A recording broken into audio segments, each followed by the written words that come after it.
Well, hello everyone. Welcome to today's session on Gen Y, inequality in the future.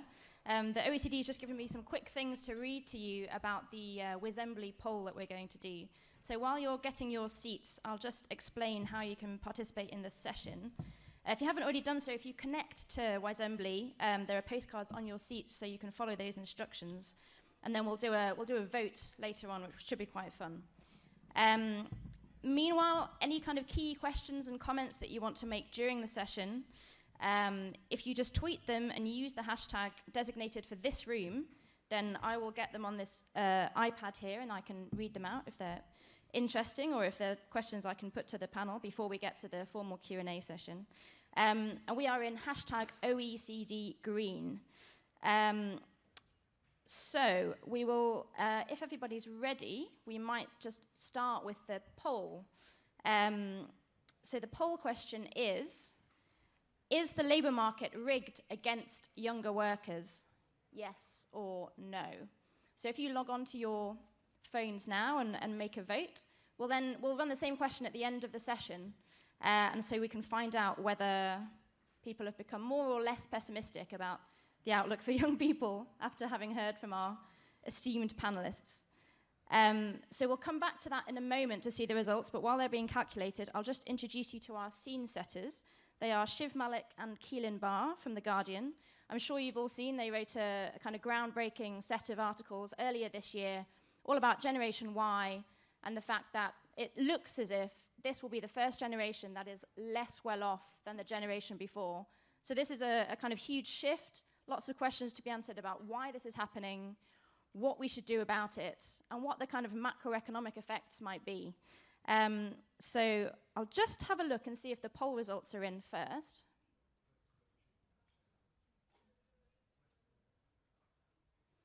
Okay.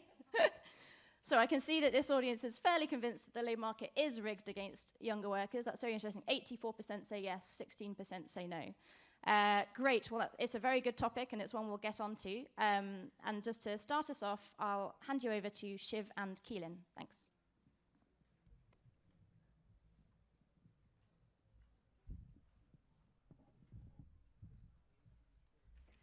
Good morning, everybody. So our initial question at The Guardian was, are young people poorer than their parents?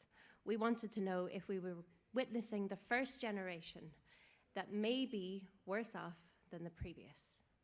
So this is the question that Shiv and I set out to answer just over a year ago. And in order to do that, we went to a group called the Luxembourg Income Study, based at the Université de Luxembourg. It's the largest income study micro data set in the world. And we wanted to look at the data and get a sense of what we were seeing with friends and colleagues and co-workers was happening in the data. We were hearing stories of people that were struggling with student debt, worrying about getting a footing on the housing ladder, worried about having stable employment for the duration of their lifetime and what their pensions would be like in the end. So rather than talk about the anecdotal, which we hear all the time as reporters, we hear stories all the time about how people are facing these difficulties, we wanted to dig a bit deeper and see if we could pull a common thread together through the data. So we worked with the experts at LIS, and to begin with, we pulled data for 8 countries. So we looked at France, Germany, Italy, Spain, the US, the UK, Australia, and Canada. And just with a cursory glance at the data when we got it back, the findings were becoming clear pretty immediately. It was pretty striking that in 7 out of these 8 major world economies, young people indeed were worse off than their parents.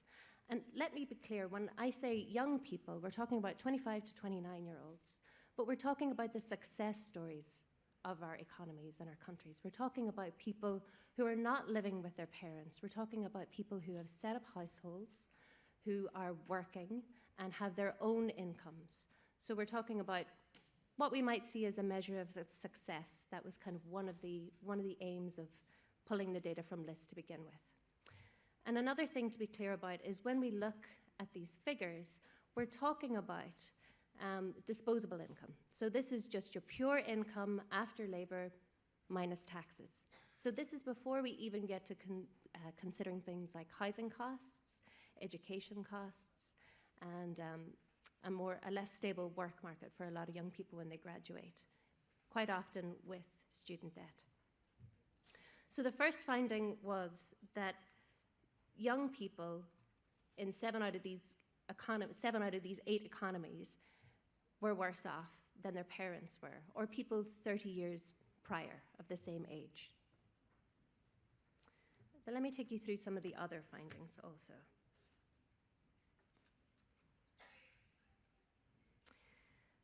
So 30 years ago, when we started looking at the first kind of data point that we had, on average, young people were earning just above the national average income. They were earning comfortably, in some cases, above that. Today, 2010, 2008 in some cases, young people were earning 20% less than the national average. That was the case in Italy. When we looked in the US and Germany, we were also finding that disposable incomes are barely higher than they were 30 years ago for young people. So for people in their late 20s, over 3 decades, disposable incomes have barely grown in that time. And so in some cases, we're looking at effective real-term losses. And in some cases, this is happening before 2008. This is before the financial crisis. So the real question is, who benefits? As one goes down, surely another must be rising. And the answer was pensioners. So some of the findings that we came across was that in the UK, pensioner income has risen 3 times as fast as that of young people. So people between the age of 65 and 69 have had 3 times income growth. The rate has grown 3 times that of young people. In France, in 2008, pensioners had more disposable income than the heads of families of those in households where the head of the family was aged under 50. And also in the US, we were finding that older people, so pensioners, had more disposable income than young people, and this is before 2008 also. So those were the kind of key findings that we came up with. I'm going to hand over to my colleague Shiv to tell you why it matters. We had some slides. Okay. So I want to reflect on the enormity of some of this, because I think we take some of these figures, we take the idea that the next generation will be less well off, a bit sort of in a blasé fashion. I don't think, from my perspective anyway, people are agitated enough about this, especially sort of economists themselves. They seem to, we all sort of hear these anecdotal evidences and we go, okay, well, what's to be done? I guess it's just the way of the world. But it really isn't. And it's really core to both capitalism and our democracies that this doesn't happen, that the next generation isn't poorer than the one preceding it, because it hasn't happened before. It just hasn't happened before, aside from war and natural disasters, that the next generation is in fact poorer than their parents.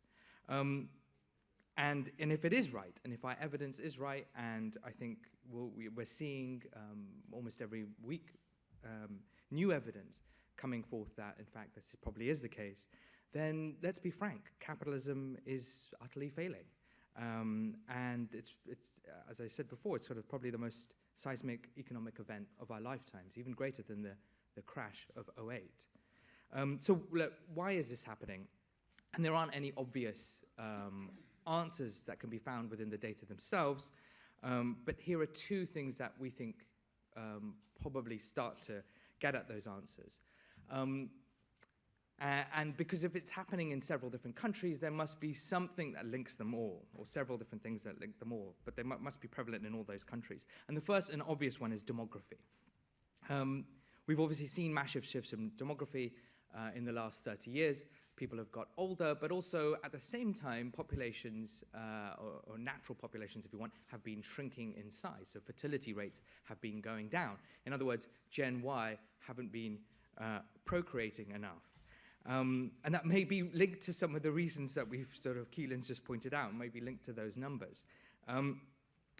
And on the other hand of the scale, obviously people have been getting older, and we've seen the rise of a new class of people. We call them pensioners, but actually we should probably term them something else, because they're not like pensioners of old. They have far more and far much more disposable income than ever before, and looking at some of our numbers, they're almost as wealthy, if not wealthier, than the rest of the population on average. I would almost term them and term this, and this is to be celebrated, the invention of the creation of a new leisure class. We've never seen millions of people enter a space in which they don't have to work and yet are remunerated with as much money as anyone else in the workplace in many of these countries. This has caused a tension, and if you speak to people in the pensions industry, between workers and non-workers. Companies have to pay out, in the most simplest ways, companies have to pay out on dividends, and also to their workers, and also to their highest paid executives. And so there's a kind of a triangle going on here, which has serious tensions. But when it comes to dividends, obviously, that class of people backing those dividends are now larger than ever, in many sense, i.e. pensioners. And that may well explain, as one economist put it, Diane Coyle, who I think is just speaking in the other room, pensioners can't sit there eating the stock market without a kind of a serious effect on people in work, i.e. their wages just won't go up. And the second point on demographics is that aging itself causes imbalances, if you want, in the democratic cycle. And we've seen that in terms of how much governments are willing to pay out to pensioners and to people who are older. And so spending has increased massively, again, perhaps to be celebrated, but that comes, and we should recognize this and be open about it, at a cost to those who aren't pensioners. We've seen that in our own numbers as well, that sort of play out. The second big factor is obviously globalization. I'm not going to go into this much either, but I think the simplest way to put it is that globalization has, for a certain group of people, i.e. my generation, those who are under 35, eroded contracts of security and also eroded wages. There's a great news story in this, which is that obviously people who are in Generation Y or millennials in China and India, just to take two countries, have done exceedingly well.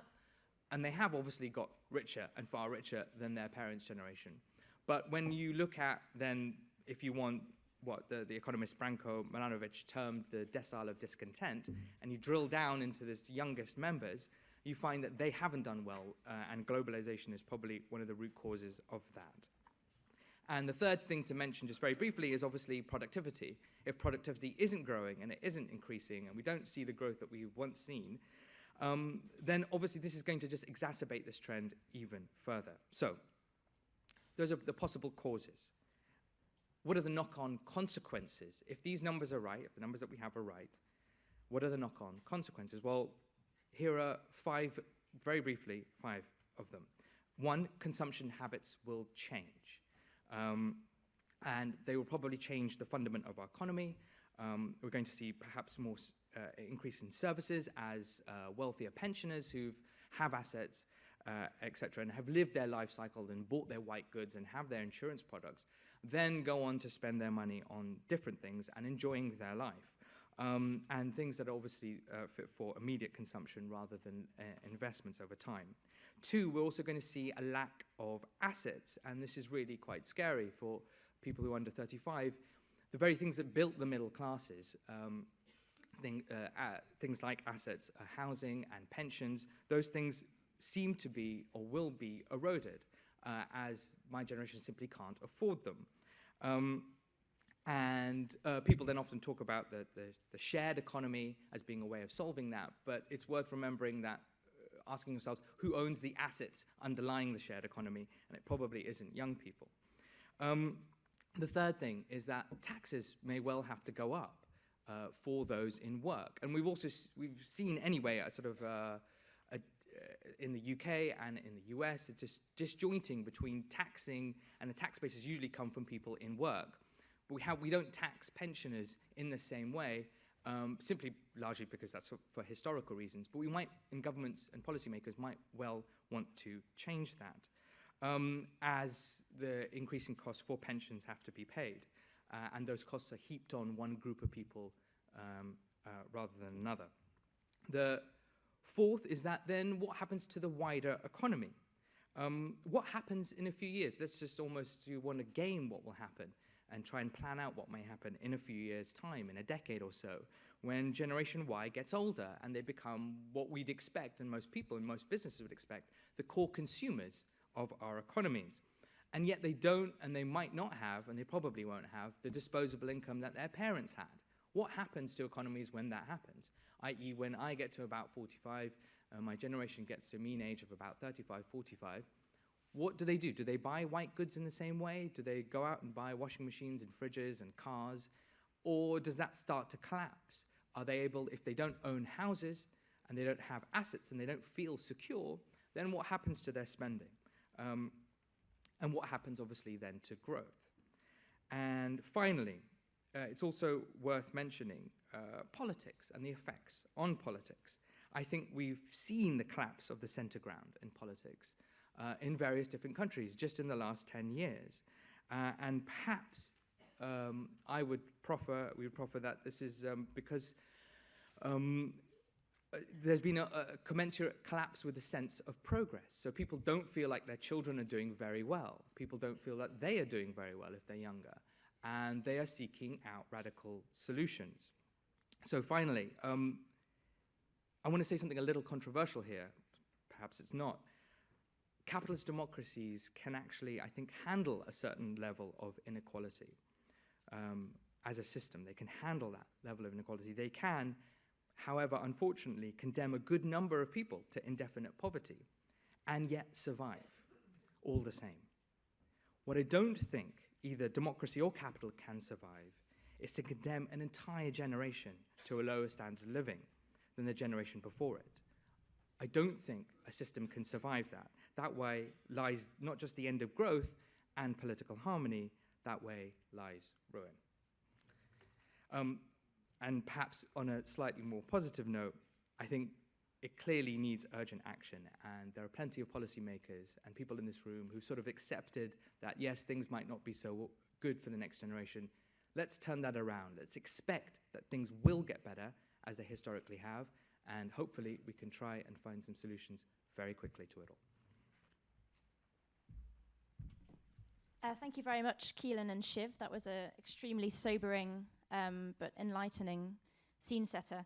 I'll quickly introduce the panel and then we can start our discussion on what on earth to do about all of this. So I'm Sarah O'Connor, I'm the employment correspondent at the FT, and I think I am a member of Gen Y, for what it's worth. We also have, just on my left, Alan Pal. He's the Secretary General of the European Youth Forum. Further to the left, we have Luca Vicentini. He's the General Secretary of the ETUC.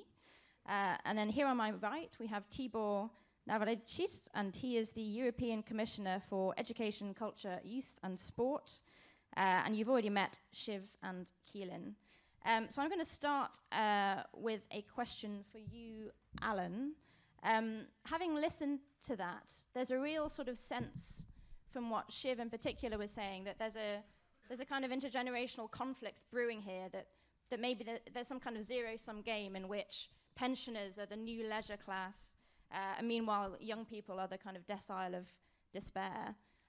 For you as a kind of young person who's trying to fight on behalf of young people, is that a helpful way to frame it? Or do you find that if you go in with a message like that, are you just going to irritate those older people who feel that actually they deserve their pensions, and why should they be made to feel like this is their fault? Thank you very much. Yeah, in many ways, I think that's the task for journalists, to put forward these controversial questions. And I do think that when we talk to young people, young representatives, or when we look into the statistics, this is what is reflected back. But indeed, in terms of how do we get to turning this situation around, then policymakers, they don't listen to these kind of confrontational arguments unless indeed you go and change the politics of things. But I think Shiv already mentioned the politics of things, but what else we can throw into this picture is that young people are almost half as likely to go and vote in the first place. So I think that in the minds of our decision makers, who often belong to that older generation, there is almost some sort of a calculation that, no, we don't need to kind of consult young people. We don't need to do our policies from the point of view of supporting young people. And so when we look at public policies, and especially in Europe, where there's a strong drive for, let's say, in quotation marks, structural reforms, then of course, more often than not, it's just a euphemism for cutting all the investments that go into young people.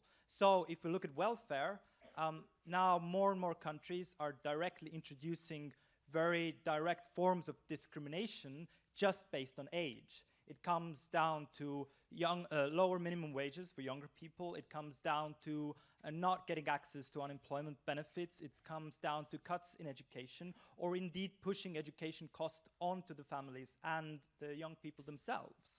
And if you consider that we have fewer and fewer young people in our societies, then of course this only exacerbates the problem.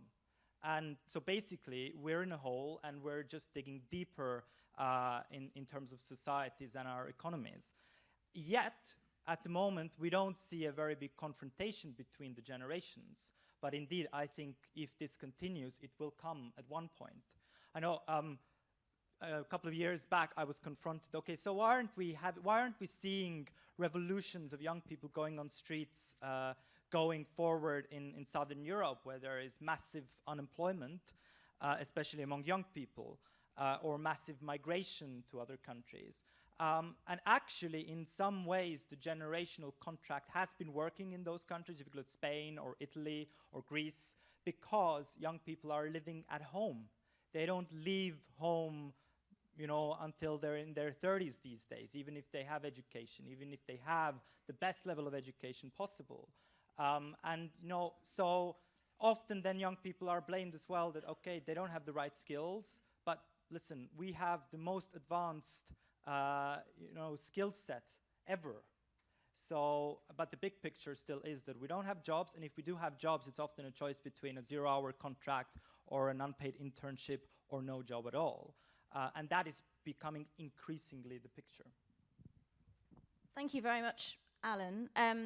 Tibor, as one of those decision makers that he refers to, would you agree with the idea that actually people in power look quite cynically at the fact that young people don't vote, they're not really out on the streets, they're kind of quiescent in this, and so decide to kind of focus the pain of structural reforms on the generation that seems to have least willingness to complain about it? Good morning. Well, I used to be decision maker at national level, and I'm now a coordinator at European level, because all parts of my portfolio belongs to the principle of subsidiarity. That means that I have to be consensual with the member states and finding meeting points and common interests, shared visions. And I hope that's not the overall picture, that national and European decision makers just neglecting the dimension of the youth society or the young people. Alan is right. I think that during a time of fiscal consolidation, there is a bigger chance for budget cuts in social policy, in education, in youth policy, and in other areas as well. But at the same time, decision makers have to make a good balance between short-term cuts and medium or longer-term investments. And in my view, education and youth policy is a medium or long-term investment. And at least at European level, we try to continue a good social dialogue with the representatives of the youth organization and trade unions. However, I know that it's a difficult task because of the complex situation.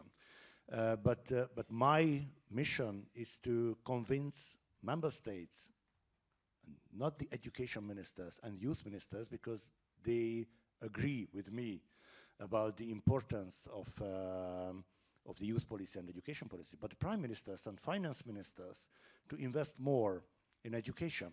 Because I think the key of the youth policy and the core element of the future of the youth policy is at education. Moreover, we can find some really crucial and forward-looking elements in sports policy and culture policy as well, because youth and the strength and power of the youth society is a part of the cohesion of the society and the power of the society, the power of communities. So all of my elements, of the elements of my portfolio, I mean, culture, sport, youth, and education, can generate more cohesive societies. And if we can build up more cohesive, more powerful societies, that could be the solution for the youth problems as well. That's great, thank you. Shiv Keelan, do you want to come in on the question of the politics of all this and why it is that maybe the youth and education ministers are all in agreement, but they can't persuade the finance ministers? Well, I mean, it's often raised that the first thing that sort of people say is that, oh, well, look, young people don't vote, and therefore, really, it's all their fault, ultimately. And they need to get out and actually get involved with democracy. And I think there's, on the other hand of the scale, then people say, well, why aren't they, as you said, sort of writing? Well, actually, I think they're petrified. You know, if you're insecure, that's when you hunker down and you don't want to go out and protest because you don't want to lose what little that you have already. I mean, I get this anecdotally all the time as a journalist. You interview people in work and they're on 0 hours contracts and you say, well, look, why don't you put your name to this and give me a quote? They say, no, I'll lose my job. So it starts with that very little amount to, I'm sure, then that plays out as to the politics of it. And it's not, and the second thing is that it's not that young people are disengaged because they can't be bothered. They really can be bothered. They just don't think that politics that is on offer can offer them anything. That's why they don't vote. They, if anything, my generation's are really good capitalists and they're used to consumer choice. And there's been very little on offer. And what's worrying is that it's, as I mentioned, it's those more extremist elements on the left and the right that are gaining ground as a sort of possible solutions with young people. And that should worry us all. May I make a difference between the economic aspect of insecurity and cultural aspect of insecurity? Because I think that you're certainly right. If the young people feel insecure on the labor market and jobs and in the economy, they could be more passive. But I think if they feel insecure in culture, marginalization, isolation, losing communities, they might be radicalized politically. And that's just the opposite. The two can be interlinked beyond the superficial facts. And I think that's what's happening now in some West European countries, that economic insecurity and cultural insecurity, passivity, political passivity or existential passivity, and political radicalization meet, and that's a very dangerous mix. So that's why I think it's not only the issue of the labor market, but at the same time it's an issue of our societies, of the European societies, and the whole European cultural fabric or cultural content as well.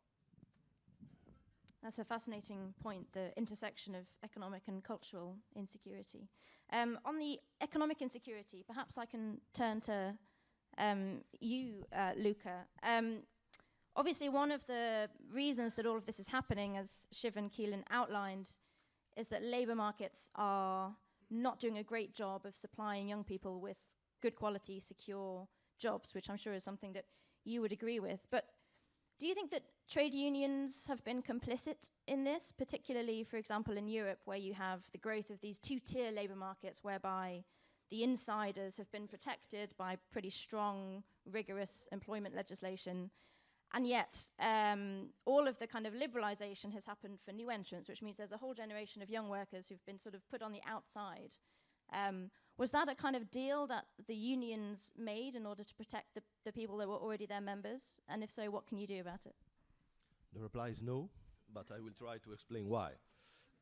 First of all, this is the typical question that is addressed to trade unionists when we speak about the young generations and the relationship between the young generations and the labor market. The first thing that I will say as a reply to that is very simple, and is that the European Trade Union Confederation represents 45, more or less, million workers in Europe, and 27% of these workers that are members of the unions are under 35 years age. So it's clear that we represent also the young generations. But I understand that this is not a reply to your question. There are some, this is, let's say, this issue about trade unions protecting insiders, the damage of outsiders, or the fact that we maybe were supporting, I don't know, some liberalizations or labor market reforms to protect our people against the young people. Okay, this is really mythology. As you also very well underlined in a recent article you wrote for the Financial Times, this is part of the mythology about the new generations, and also this definition, Generation EA, is part of this mythology. I think these definitions are really awful from my point of view. But there are two or three, let's say, sub-questions that are linked to this question that you raised. So the first one is, are trade unions defending the people that are already working? Yes, we are defending them, because this is our mission. This is our task, and we want to preserve their rights, their jobs, the quality of their jobs, their wages, and the labor protection they are enjoying. Doesn't mean that we think that, let's say, reducing this labor protection, these rights for older workers would mean some additional opportunities for young people. We don't think this is the solution. Maybe someone thinks that this is the solution. So to have a, let's say, a lower level of protection for everyone would allow everyone to get a job. But this already happened in most of the European countries, and not only in Europe. The labor market reforms have already led to that, but the result is that we still have 40% of youth unemployment in the countries where the unemployment levels are higher. So it's crystal clear that this solution doesn't work.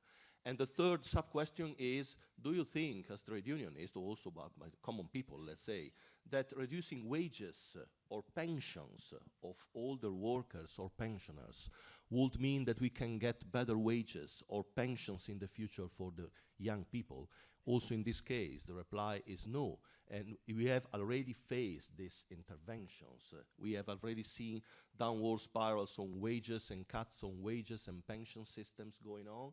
And the result is that we don't have better wages for young people. We don't have better pensions in the future for them as a perspective. So we think that we should come back to the reality. And the reality is crystal clear. The reality is that a large part of young people don't have a job. They don't have the hope to find a good job that can really match their competences and skills. Very often, if they find a job, it's a precarious job, 0-hour contract, etc., a typical job, etc. And very often, this job doesn't match at all their skills and competences. Very often, they are absolutely overqualified for the jobs they have got. And on the other side, if they are underqualified, they don't have any concrete access to further training and education to really be able to get the job they are looking for. And around this problem about jobs, there is the society. And in the society, young people, as Alan also said, not only earn lower minimum wages with derogation systems. If they are apprentices, they have 50%, sometimes 30% of a wage of the worker that is working together with them in the same company to get their training pads, etc. If they are unemployed, they don't have access to unemployment benefits as the others. They don't have further access to education and training, as I say. They cannot get an house, an apartment to build up a family and to have a normal life. So this is the situation. And I fully agree with the Commissioner when he said, okay, it's a problem of education, but it's not only a problem of education, because the European Commission other institutions around the world, also together with the social partners, we have put in place a lot of different tools to try to address this problem of matching skills in the labor market, making access to labor market for young people easier, the youth guarantee in Europe, the skills agenda now that is going on, this proposal from the European Commission will be presented next week, etc., etc. All these elements that are linked to education and training, they are not able alone to create jobs and to change the course of the economy and to provide quality jobs for the young people. So this is the origin of the problem. The origin of the problem is the economy, is the austerity measures that have been put in place in Europe since a long time, also in other countries, also in other economic systems, but in Europe the situation is really the worst one all around the world. So if we don't tackle together this problem and we stop having austerity only, we won't solve any problem for the young generations. This is the problem. We cannot solve the problem simply through education reforms or labor market reforms. We have to rebuild up growth, sustainable growth in Europe. The only way to do it is to invest to have public investment in the economy and to invest in demand. These are the only alternative to the current economic crisis in which we are stuck. But unfortunately, the politicians, the different decision makers, even the businesses in the economy don't listen to this lesson. And this is really unfortunate, because without changing the macroeconomic policy, without the finance ministers, as the commissioner said, listening to a different narrative for the economy, it will be impossible to solve the problems for the young generations. Then it's clear that we will have also to tackle the problems that are linked to education, to training, providing better opportunities in this respect. We will have also to find a way to protect workers that are completely outside any protection, because it's true that we have a lot of bogus self-employed people among young generations, and so they should become stable, as you also wrote on the Financial Times. But at the same time, we have also real and genuine self-employed people among young generations that would like to remain self-employed and freelancers, etc. The problem is they cannot enjoy any kind of protection. They don't have any power to bargain their wages. They don't have any possibility to get a normal pension, a normal unemployment benefit, a normal maternity leave during their working life. So we have also to design different kinds of protection for young people according to the different types of works and jobs that they can meet and face during their working life. But the main problem for the trade unions, and I finish with that, is exactly what you were saying. They are really scared.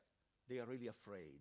If they protest, if they mobilize, if they join a union, if they try to organize themselves to defend their rights, they are really scared to lose their job or to never find one. And this is a big problem we as the trade unions are really facing. And also, I think the youth organizations are facing exactly the same problem. It's very difficult to mobilize young people, not because they are the Generation A with some strange psychological or sociological problems behind their brains. The problem is that they are stuck in uncertainty and in fear. And so without tackling uncertainty and fear, it will be impossible for them to stand up for their rights. And this is the problem for us. Great, thank you very much for that. So we have a kind of competing theory that the problem is not so much labour market regulations and the need for reforms, but that there's just not enough demand in a lot of countries and that austerity needs to be reversed, but the politicians aren't willing to do it. I mean, I will just say, to your point on insecurity, an amazing fact is that 50% of the Eurozone's young workers are in temporary contracts. So they're just churning from one contract to the next, which kind of gives you some sense as to why it is that they're not being invested in, they're not gaining skills, and they're worried to kind of speak up about it. Having said that, I think those problems were emerging before the crisis and before austerity. So I think to say that it's all about a lack of demand is probably not quite right. But I will turn this over to our other panelists. Alan, do you want to chip in on that question?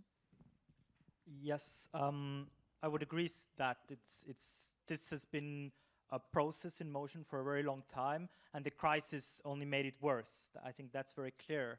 And things like, we fully agree that, yeah, we need to invest into education, but we also need to reform education still quite a lot, because it's still a system that is fundamentally coming from the 19th century in terms of methodology of teaching, etc. But we cannot blame education, certainly, for the situation. We're now looking at decades-long no growth agenda, basically in a number of countries. At the same time, when we look at the social studies are also looking at the kind of this shift in values between generations. And I think our generation is also much more conscious about the fact that just basically the entire economic system that we have right now is not sustainable per se because of the ecologic deprivation that it's causing. So I think that, you know, we actually need to be much more radical in terms of what we're discussing or what we're calling for when it comes to the economic reform. And so we're seeing the, you know, the middle class is being eroded. At the same time, there is an ongoing change in the industry. And now there are predictions that in the service economy, where most people have jobs, also permanent jobs, because of automation, up to half of those jobs might disappear within the next decade even. I think these are the worst kind of predictions. So we're again seeing, you know, a lot of things happening at the same time, and we're in the beginning of a time which is, you know, a new revolution, and we don't know what the future will bring. There are now economists and countries debating, okay, what is the future of work going to look like? What is the future of welfare going to look like? And what is so worrying for me is that we're not debating those things, actually. When we come to elections or politics, it's all the same. It's basically what we've done for better part of a century, but we're not thinking that, okay, this is in fact completely unsustainable if you look at the environment, if you look at the aging population, if you look at the technological change around us. And for me, it's also a cause of optimism because our generation is probably the best prepared generation for this change. But then the question is that how do we keep the society together as a whole? And this kind of intergenerational dimension is missing because younger generations are not represented in the decisions that are taken around these issues, which then means that the political cycle is extremely short. It's just from, well, it's not even from one election to another, let's face it, because it's basically shifting very, very rapidly in terms of how governments respond to certain challenges. Just look at what's going on in Europe with regards to migration. The governments just shift their policies from one day to another without thinking about the long-term consequences. The long-term consequences of people's lives that are really being directly affected by this, whereas this could be a huge opportunity for us. And the second dimension, I think, in all of this big picture is that we do have people who are doing better and better at the same time in the society when it comes to wealth. So I agree that it's not really about labor market reform necessarily. It's about looking at, okay, how can we make sure that the society as a whole is more equitable? And you don't have to be a socialist or a social democrat to realize that the wealth concentration is damaging to our economies.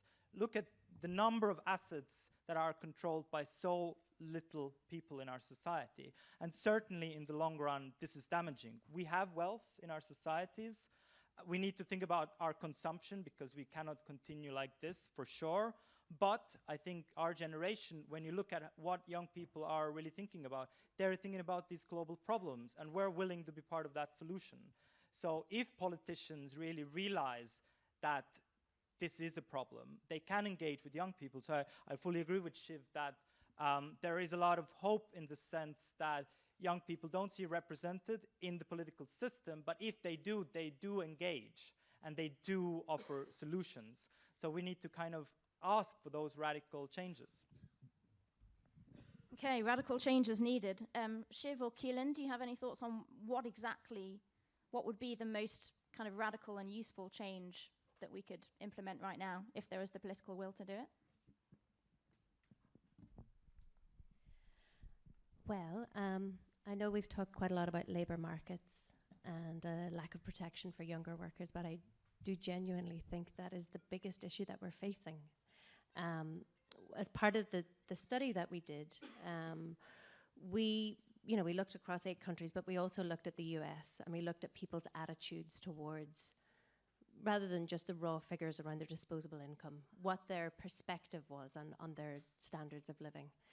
And in the US, with the decline of, traditional manufacturing jobs, there's this great hollowing out of the middle, where there are fewer and fewer opportunities for people to get secure employment, the type of what their parents would have had. So as these jobs are disappearing, that too is also reflected in people's attitudes.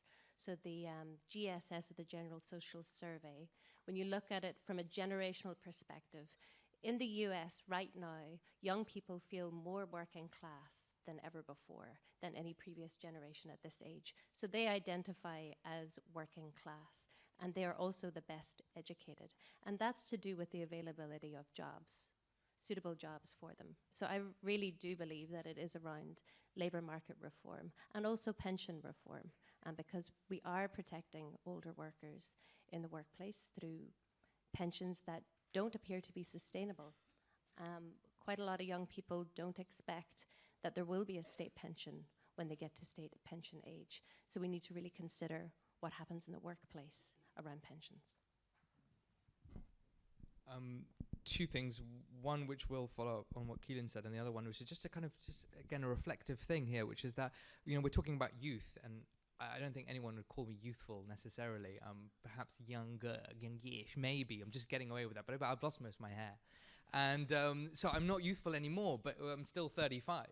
And that used to be, my age group used to be the age group about 40 years ago. That was it. That was the middle of society in Europe and certainly in America. And we've shifted. It's worth remembering that the median age has now shifted to about 45. So that's a whole 10 years difference in about 30 or 40 years. So policymakers have also, and politicians have also shifted their concentration and firepower of policies onto sort of older people. They've had to be spread over two different types of people as well. And that's just worth reflecting on, always reflecting on that. And the second thing to follow up on Keelan and what Alan has also said, just on this issue of demand, if you want some positivity, here's this, which is that there's a massive potential pent-up demand in my generation for higher living standards. This is just a massive opportunity. There's a potential way of Europe growing itself, 10, 15 years, over 10, 15 years, by locking into, younger people and going, right, so these are the things you want.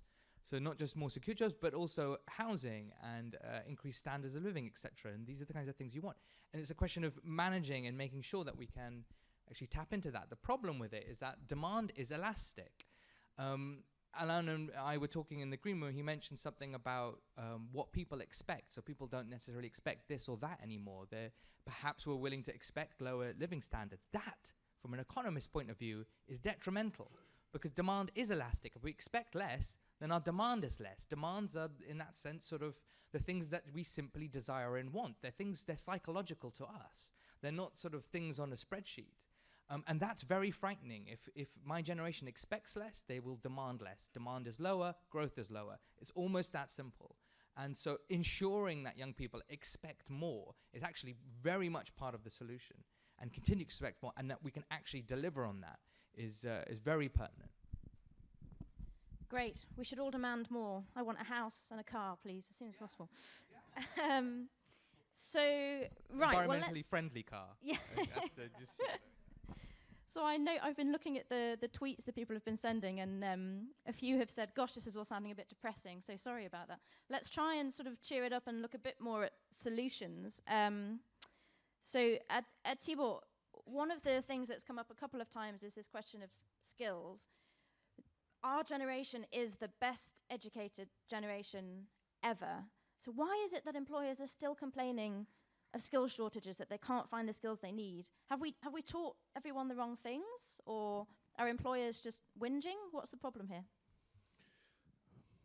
Yes, I think we need more flexibility in education, and we need more flexibility in our approach towards education as well.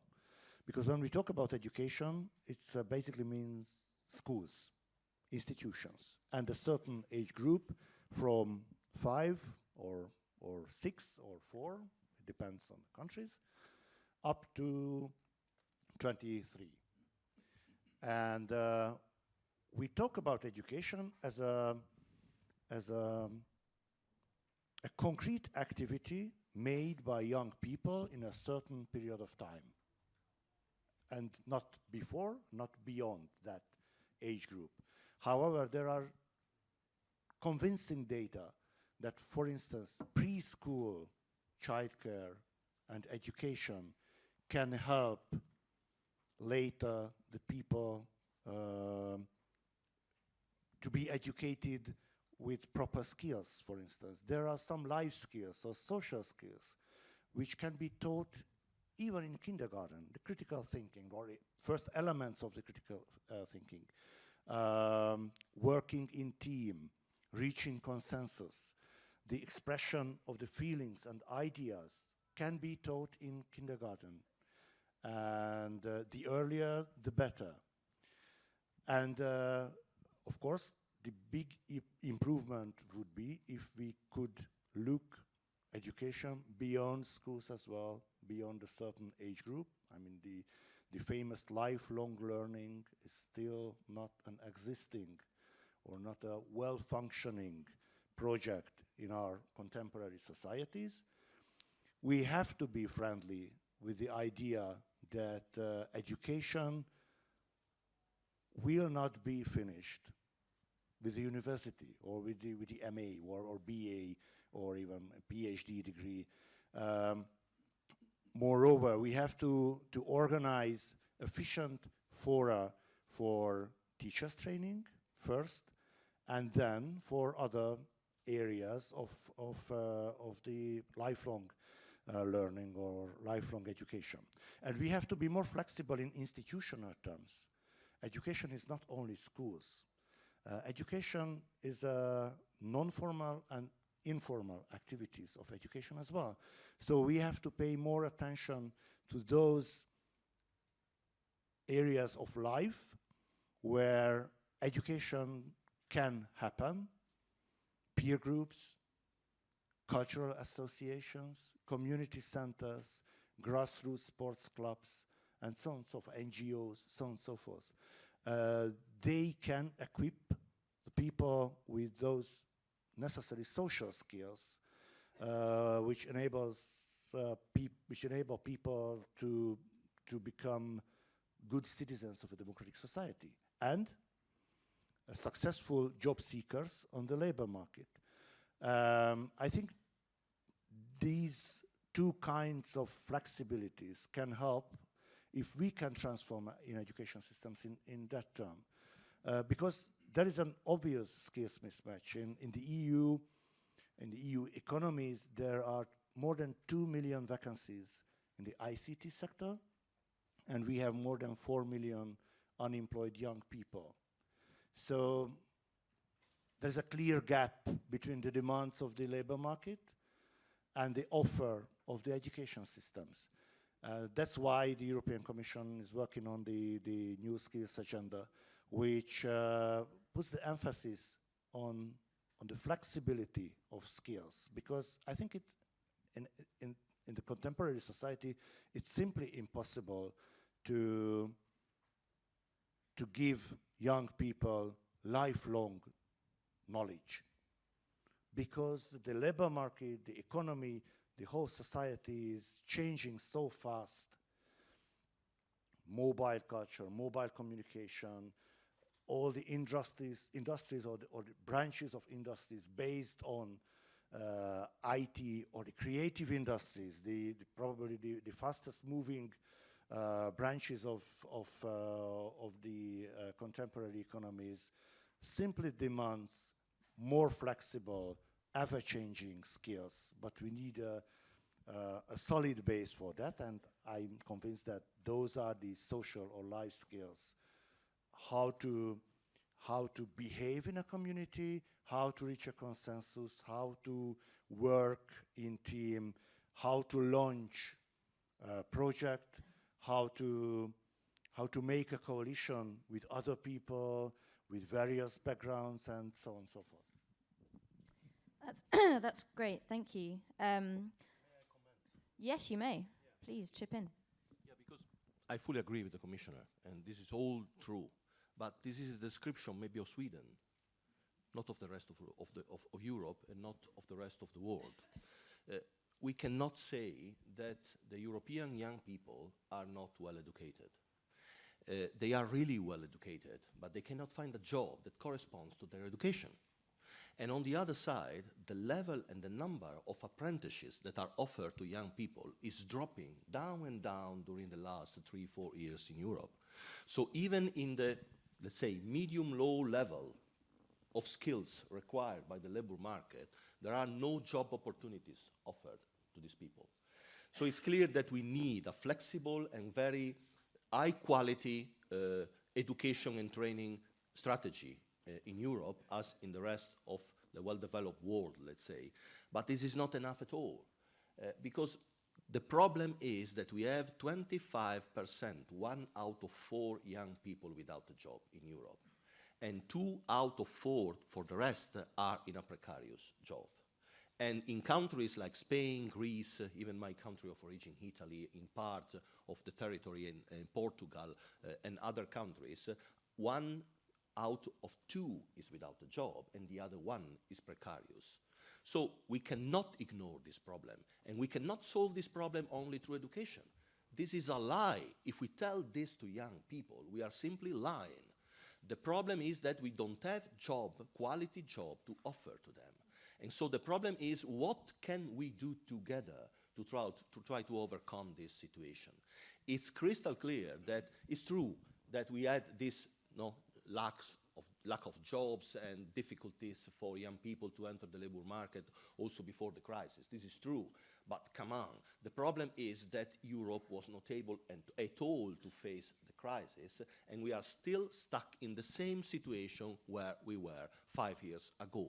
There is no improvement at all in terms of youth employment rates in Europe, despite of some slight recovery that we are facing at the moment in some European countries. So we are not able to transform even this slight recovery into better job creation for young generations. And this is the problem we have to address. It's clear that without investment, without a different macroeconomic policy, it's impossible to sort out from that. So we have to start discussing about a different narrative for the economy in Europe. It's not enough to discuss about education. It's not enough to discuss about labor market reforms. The problem is that we need more jobs. And the only way to create more jobs is to change the macroeconomic course in which we are. And the second problem is that we need redistribution of wealth, because it's not true that we don't have wealth in Europe. The profits incredibly increased in the last years for the companies. And at the same time, investment, public and private investment, dramatically collapsed in the last 3-4 years. It means that these profits went simply to the pockets of the employers or to the financial market speculation, and not to the economy, not to the real economy, not through investment for job creation and for a better living standards for people. So the issue about investment, but also the issue about redistribution, that means having better wages for working people, are the macroeconomic issues on which we have to start discussing. Then we can also discuss about labor market reforms, but we have really to distinguish which kind of labor market reforms we are speaking about. Because the problem here is not to introduce more flexibility, more liberalization in the labor market. We already did it, and it didn't work. Here the problem is to extend the rights and the labor protection systems to the people that don't have any protection and any right. So the problem is not to reform to liberalize or to reform to flexibilize. The problem is to reform to extend rights and protection. And I can assure you, this is not the narrative we are facing now at the European level. Any kind of labor market reforms we have been discussing about was completely going in the other direction. So please, when we speak about labor market reforms, we have always to specify what we are referring to.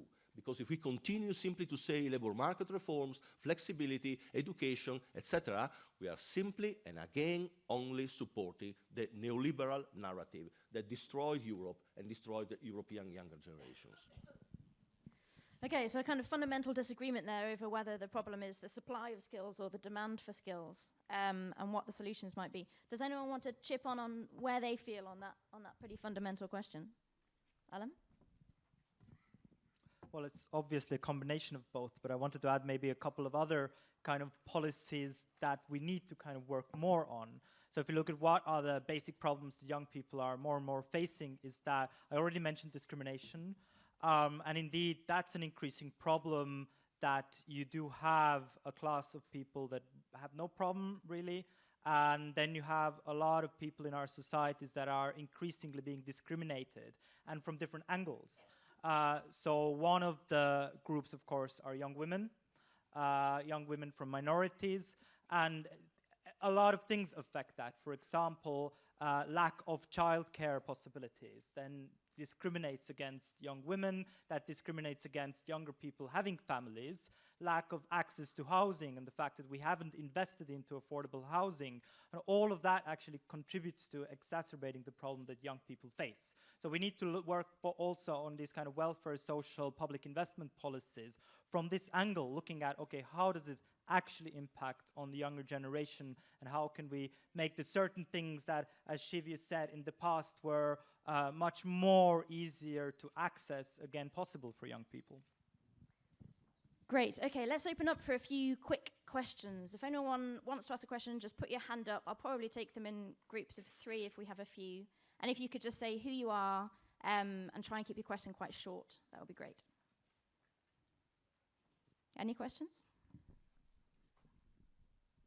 Yes. The man there in the white shirt. Thank you for all the points made. I would like to focus a bit more on the demand for a better paradigm, for a new paradigm of economy. Because I believe what has not been mentioned so far, well, first let me get back on another point that has not been mentioned. The education that we receive is not actually covering the soft skills that are required in our employability. So I think there's also more visibility needed in order to reveal what both reports from the European Youth Forum and the European Commission prove, that the fact that soft skills are increased by non-formal education, by participation, mostly voluntary in NGOs. That's a good thing that needs to be mentioned and needs to be revealed. But let me get back to my original point of me needing your comments on a new paradigm of economy that, in my opinion, should not be based on growth, because at least not in growth of consumption. What we need is not more jobs in number, but more jobs in quality. We need better jobs, not what the anthropologist David Graeber mentioned as, forgive the term, bullshit jobs in order to cover the artificial needs of the society. The jobs that we have might just be enough or more than enough to cover for the needs of a population. What we need, maybe not, I want to hear your comments. But what we need is a new paradigm in economy that will be able to give protection to the workers and will be able to reveal whether we actually need or not more jobs or higher quality in jobs. So I want your comments on that. Great, thank you very much. Okay, so what we need is not more demand, we just need better quality jobs, not more of them. What do you think? I think that you are right, but partially, in the sense that we need more jobs and more quality jobs. In fact, we always speak about more quality jobs. The two elements, quantity and quality, should be kept together. Also because we cannot forget that we need at least 20 million jobs, new jobs in Europe, if we want to address the problem of youth unemployment at the moment. So the two elements, the two paradigms, as you described, that should always go together. But I fully agree that we cannot accept any kind of growth. This is crystal clear. Alan referred to two big challenges that we have in front of us, that are climate change on the one side and digitalization in the economy. It's clear that we can address the two big challenges in completely different ways. We can simply ignore them, we can use them to destroy what we have, or we can use these challenges to try to get a better life for the future. And it's clear that there is a mix of different elements that should be used to face these challenges through a fair transition and to create more quality jobs as you say, and better living standards for the people, as it was mentioned also by the panelists. I think that this strategy about a fair transition towards better society, a better economy, a sustainable growth in terms of climate change, in terms of greening the economy, in terms of digital opportunities that we can get in our society and economy. All these elements require a multitasking and a multifold strategy and a very smart approach to the reality. It's clear that it's a mix of macroeconomic policies on the one side, but on the other side also different tools that should be put in place in terms of accompanying the fair transition, in terms of improving the skills and the competences of the people, matching these competences with the possibilities in the labor market by creating possibilities, not simply waiting for possibilities to happen, because it doesn't happen. And then we have obviously the problem of ensuring that we have better labor protection, better rights for all the people in the labor market and in the society, but also, as it was said, better living standards. And better living standards means that the wealth should be redistributed, not only created. It should not go only to few people. At the moment, as you know, 90% of the wealth is in the pockets of 10% of the population, so we cannot accept longer this situation. I think also because part of that wealth could be used to boost sustainable growth and better jobs for all. I was just going to come and say, in terms of new paradigms, you're absolutely right. You know, the whole point of this is, I mentioned that point about, look, it is possible for any system to sustain a certain level of inequality in terms of there being richer and poorer people. What it can't do, though, I put forward, is to see out that the next generation have lower standards of living, because that's something fundamentally flawed with the system, at which point you really do have to think of new paradigms. And I think we have lived through a very conservative era in the last 10 or 15 years where we haven't really thought out of the box. And if there are economists in the room, I'm going to put the blame on you, because economists have generally said, no, actually, we must be very conservative about what we do, and politicians in terms of policy solutions, because we don't want to interfere with the natural course of the market. In Europe, less so perhaps than in the UK and the US. But this is how conservative the thinking has got. In the UK, actually, if you look at our numbers, wages for young people are actually kept up, generally speaking, with the rest of the population. It's actually a good news story, which we didn't talk about much, because obviously we're journalists and we talk about the bad news, so apologies. And there were also genuinely worrying things, obviously, in the US and in Germany and Italy. Where our generation falls down in the UK is actually comes down to, if there is a silver bullet in the UK, it's one thing, it's housing. And actually that's pretty easy to solve, because housing is, you don't have to worry about the rest of the world. The houses are built in the country that you're already in, and you build them. And yet politicians have been so, and there's a consensus. For the last at least 5 years there's been a political consensus. All parties agree, we must build more. Nothing has happened. I mean, literally nothing has happened, as in housing rates are still lower than what we need to keep up with demand, let alone actually fill in the rest of the demand backlog. And that's appalling for me. And the reason for that is because there is just this general inertia when it comes to politics about intervening in an economy. And there's also a general fright about disturbing your political base. If you build houses, well, someone's going to get annoyed because the houses are going to be next to someone. And that's awful. And for me, that therefore just makes me want to stress the problem even more. This is a serious problem. You shouldn't care whether you're going to annoy, you know, some people in some area, because this way outweighs any issue that they may have. Great. Tibor, do you think politicians need to start annoying people more? I'm not sure many people would agree with that. Let me add a final remark to that question, because as far as I know, the biggest problem in the EU or the EU labor market at the moment is not to get the first job for young people, but to keep that first job, because they usually lose at the first signals of an economic crisis or uncertainty of the labor market. So probably we need more quality jobs and more sustainable jobs, but that's why I emphasize the role of skills, more horizontal skills and not this specified knowledge, because if you have a solid background of skills, social skills, life skills, whatever you want, horizontal skills, you can specify yourself time by time by professions. And please let me a little bit skeptical about the redistribution of wealth and all these holistic and comprehensive social revolutionary ideas, because I spent the first 23 years of my life in socialism. I come from that part of Europe. And what I saw as a child, that state intervention, state capitalism or socialism can't help in fundamental social, solving fundamental social problems. That's why I would opt for a more sectoral approach. However, it's not as fancy, and probably it's not as attractive as the comprehensive social solutions. But I simply don't believe in comprehensive social solutions. There is no one answer for such a complex and difficult social issue as the status of the young people.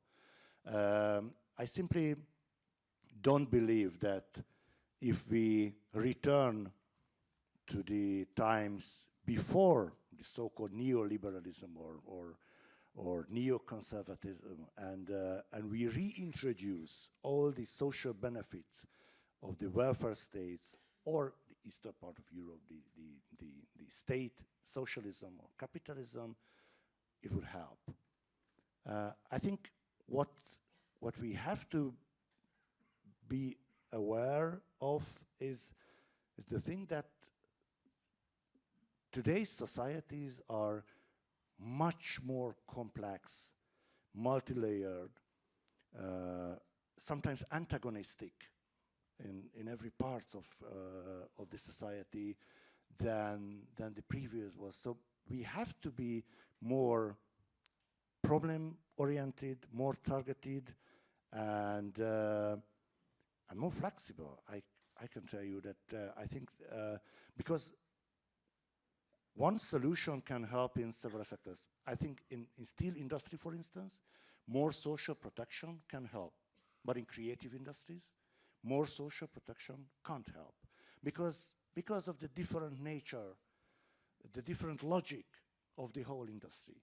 So we have to be more flexible, more targeted, or more sophisticated, or more sensitive to the variations of the economies, because we just culminated different logics of industries during centuries. We have the manufacturing industry with the small, very humanoid ways of production. We have the big factories with the huge industrial products and productivity and standardized relations between employers and employees. And we have the new generation of industries, which is an absolutely different one, a knowledge-based or skills-based or flexibility-based. And we have to deal with all of them if we want to solve or at least handle the problems of the younger generations. Thank you very much. We only have a few minutes left, but do you want to chip in very quickly? I just wanted to come back quickly to the Commissioner's point. One of our findings was that in the UK, in the 30-year period that we looked at, just at the time when there were more supports put in place for pensioners, because there was indeed great pensioner poverty in the UK, disposable incomes for pensioners increased 3 times faster than disposable incomes for young people and greatly outpaced them. And I think that's a real example of where intervention can actually make a difference. And the question for me now, from the research that we've done and what we've seen, is perhaps it's time to roll back some of those interventions and look to support young people rather than pensioners, particularly in the UK. But also talking about intervention, this was a question or a comment that came from one of the tweets. It was Julia Peng, she's in the room, pointed out that there is less intergenerational, I'm seeing someone waving, there's less intergenerational mobility.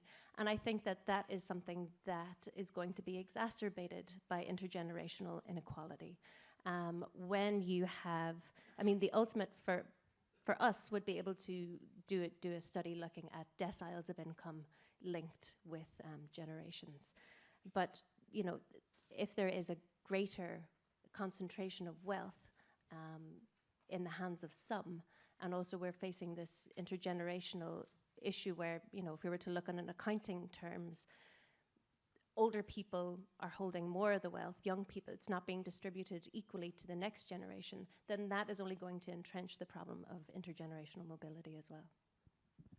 That's a great point. Thank you very much. And a good place to... I need to make a clarification concerning what the commissioner said, and I want to reassure you that when I was speaking about redistribution of wealth or extending labor protection and rights, I was not thinking about the Soviets, obviously. I was thinking about Sweden, for example, and other countries like Germany, other Nordic countries, etc., where you have collective bargaining. And collective bargaining, it's a very flexible and effective and efficient tool to ensure distribution of wealth and also extension of labor protection through flexible and responsible autonomous negotiations between the social partners. And this is the tool that demonstrates that countries where you have well-established collective bargaining, industrial relations, and flexible social protection systems, these countries are the ones that better perform in terms of productivity and competitiveness. So it's not a matter of coming back to the old times, it's a matter of rebuilding up the social market economy and the European social model that unfortunately have been completely destroyed by the last years of austerity. This is the point from my perspective, at least. Great. Thank you very much for that clarification on the return to the Soviet era. Unfortunately, I'm afraid to your questioners that we're pretty much out of time. So if you whip out your phones, we'll do that poll again, and we'll find out whether we've become more or less enthusiastic about the labour market and whether it's rigged. And in the meantime, I'll just tell you quickly that if you're interested in this topic, if you come along to the Discovery Lab at 11:30, you can discover much more about the European Youth Forum's work, which Alan Powell is working on. And tomorrow there'll be a discussion on the concerns of young people at 6 p.m, again in the Discovery Lab. So let's have a look. 100%, that's amazing. It might just be one person, yeah. The only person who got their phone out. Okay, it's shifting. We'll take a full poll at the end.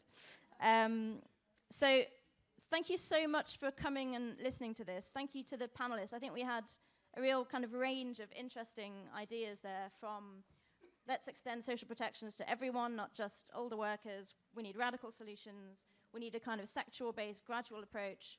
And we need to take some money off the pensioners and give it to the young people. And education, yeah.